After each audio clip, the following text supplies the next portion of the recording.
4.3 का पहला प्रश्न है, बहुपदों को जोड़िए। ठीक है, पहला दिया है 2x का वर्ग धन 1 से धन 1 एवं 3x का वर्ग धन 4x से धन 5 है। ठीक है, इसी तरह दूसरा है 8p का वर्ग ऋण 3p धन 4 एवं 3p का घात 3 ऋण 4p धन 7 है। ठीक है, तो इसको जो है जोड़ने बोला है, तो जोड़ते हैं। चलिए पहले वाले को हल करते हैं। तो इसको जोड़ने के लिए क्या करेंगे, देखिए ये जो पहला वाला है उसको ऐसे लिख सकते हैं, 2x का वर्ग धन 1 से धन 1 है। इसको जोड़ रहे हैं तो इसको आप नीचे में भी लिख सकते हैं ऐसे, और यहाँ पर 5 भी है। ठीक है, चलिए इसको जोड़ देते हैं। तो जब भी इसको जोड़ा जाता है, जो समान घात वाले हैं वो अपने आप से जुड़ता है। जैसे कि इसका जो है x का घात 2 है, तो ये इसके x का घात 2 के साथ जुड़ेगा इस तरह से। ठीक है, इसमें x का घात कुछ भी नहीं है, 1 है, समझ लो। यहाँ भी x का घात कुछ नहीं है तो 1 है, तो आपस में इसके साथ जुड़ेगा। ये जो संख्या मान है संख्या, ठीक है, जिसको बोलते हैं अचर संख्या, तो अचर जो है अचर से जुड़ेगा। एक जो है 5 से जुड़ेगा। ठीक है, ऐसे तो डायरेक्ट भी जोड़ सकते हैं। यहाँ देखिए, यहाँ 2x का वर्ग, यहाँ 3 है, तो 3 और 2 5 हो जाएगा ऐसे करके। ठीक है, लेकिन आपकी बुक के अनुसार अगर बनाएं तो कैसे बनेगा, देखिए। तो यहाँ जो है दोनों को जोड़ेंगे तो 2 और 3 को जोड़ देना है हमें, और x के घात को ऐसे बाहर में लिखना है। ठीक है, दोनों में x के घात 2 है, तो x के घात 2 को ऐसे अलग कर दो कोष्टक में, इन दोनों को प्लस कर देना है। ठीक है, उसी तरह इसको भी किया गया है। यहाँ भी, यहाँ 1x है, यहाँ 4x है, इसके सामने कुछ भी नहीं तो इसका मतलब 1 माना जाता है। तो यहाँ भी x है, यहाँ भी है, दोनों जगह से x को ऐसे हटा देना है। यहाँ कुछ भी नहीं है तो 1 है, और धन में यहाँ पर 4 है। ठीक है, इस तरह से 1 से बाहर निकाल दें और ये तो जुड़ जाएगा आपस में, 1 और 5 जुड़ेगा तो 6 हो गया। ठीक है, तो देखिए 3 और 2 जुड़कर यहाँ प्लस चिन्ह है, तो इसलिए 3 और 2 5 x का वर्ग हो जाएगा। धन का चिन्ह 1 और 4 जुड़कर फिर 5 हो जाएगा, 5 x और ये जो है 6 हो जाएगा। ठीक है, इस तरह से यही इसका आंसर हो जाएगा। ठीक, इस तरह से आप जो है बना सकते हैं, बहुत ही सरल है।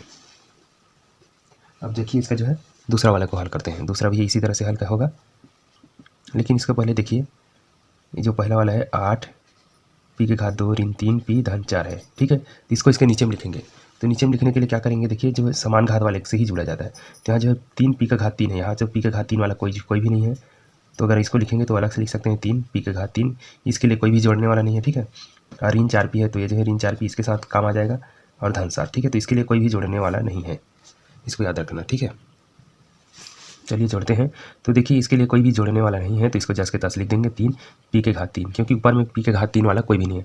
तो इसमें क्या होता है, जो समान घात वाले हैं उसी से जुड़ा जाता है। ठीक है, इसका घात 3 है, इसके घात जो है 2 है, 2 और 3 आपस में नहीं जुड़ेगा। ठीक है, उसी तरह यहाँ जो है 8 p के घात 2 है, यहाँ भी p के घात 2 वाले कोई भी नहीं है, तो इसको भी अगर नीचे के साथ जोड़ेंगे तो कुछ भी नहीं, उसको जस के तस ऐसे प्लस करके लिख देना। ठीक है, अब ये देखिए, ये जो है p है, नीचे भी p है, इसका दोनों का घात जो है बराबर है। इसका घात कुछ भी नहीं है, p बस लिखा है, इसका मतलब 1 रहता है। नीचे में भी p बस लिखा है, इसका मतलब 1 है, तो ये दोनों आपस में जो है समान लेवल पर है, तो ये दोनों आपस में जुड़ जाएगा या घट जाएगा। देखिए ऋण है, मतलब ऋण का जोड़ना हो जाता है और ऋण का चिन्ह ही रहता है। ठीक है, तो इसको जो है आप चाहे तो इसको डायरेक्ट 7 लिख सकते हैं, लेकिन पुस्तक के हिसाब से ये 7 नहीं लिखा है। उसको क्या किया है, अगर ऋण चिन्ह को बाहर निकालोगे तो इसको 3 धन 4 मान सकते हैं इसे कोष्टक में, और बाहर में p, मतलब दोनों में p है तो p को बाहर कर दो, दोनों में ऋण है तो ऋण को बाहर कर दो, तो 3 धन 4 हो जाएगा। ठीक है, और ये देखिए 4 और 7 ये दोनों धन में है, तो ये जो है जुड़कर इसे 11 हो जाएगा, 7 4 11। ठीक है, इसको एक बार और लिखेंगे तो 3 p का घात 3 धन 8 p का वर्ग। ये देखिए 3 और 4 जुड़कर 7 हो जाएगा, लेकिन सामने में ऋण चिन्ह है तो ऋण ही रहेगा, और p है तो p ही रहेगा,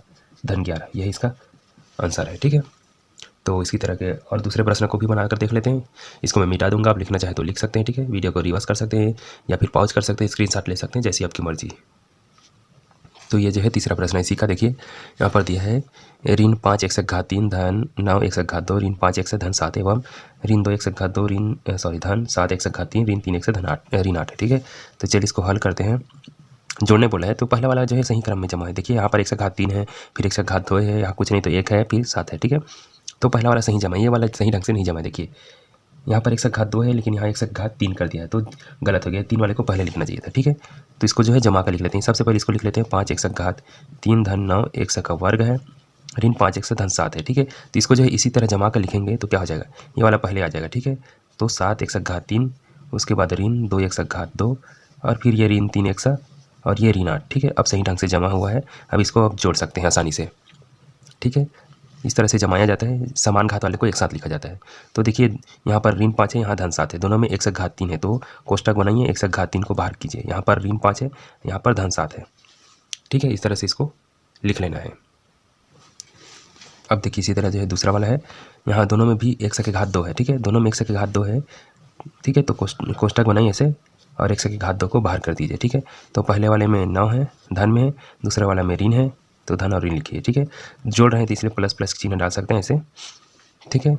उसके बाद देखिए तीसरा वाला में दोनों में एक से है, तो दोनों में से एक से को बाहर निकालेंगे, ऐसे कोष्टक कर लेना। अब एक से को बाहर कर दिए। यहाँ पर पहले में ऋण 5 है, तो अब डायरेक्ट ऋण ऐसे भी लिख सकते हैं, यहाँ पर ऋण 3 है ऐसे, ठीक है।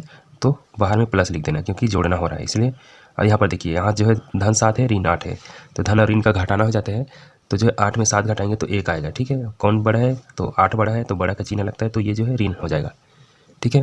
चलिए इसको हल कर लेते हैं। तो यहाँ जो है 5 ऋण में है, 7 जो है धन में था, तो धन और ऋण का घटाना होता है। तो 5 में 7 में 5 घटाएंगे तो 2 आएगा। यहाँ 1 से घात 3 है, कोष्टक हटा देते हैं, ठीक है। तो 2 1 से घात 3, यहाँ पर 9 में 2 घटाएंगे, धन चिन्ह है, 9 में 2 घटाएंगे तो क्या आ जाएगा, ये हो जाएगा 7। 1 से घात 2 है तो 1 से घात 2 लिख देंगे, 7 1 से घात 2। यहाँ देखिए दोनों जो है ऋण ऋण है, तो ऋण ऋण का जुड़ जाता है, तो ये दोनों 8 हो जाएगा। और जो है बड़े का चिन्ह लगेगा, तो 5 ऋण है तो ऋण कर देंगे, ठीक है। तो धन का गुना अंदर हो जाएगा ऋण के साथ, तो ऋण ही हो जाता है, तो ऋण 8। और यहाँ बाहर में 1 से है तो 1 से लिखेंगे, उसके बाद ऋण 1 है, तो यही इसका आंसर है, ठीक है। इस तरह से बनाया जाता है, बहुत ही सरल है, आप भी बना कर देखिएगा। तो वीडियो अच्छा लगा तो लाइक कर देना, समझ में आया तो कमेंट करके बता देना, ठीक है। मिलते हैं बाकी दूसरे प्रश्नों के साथ।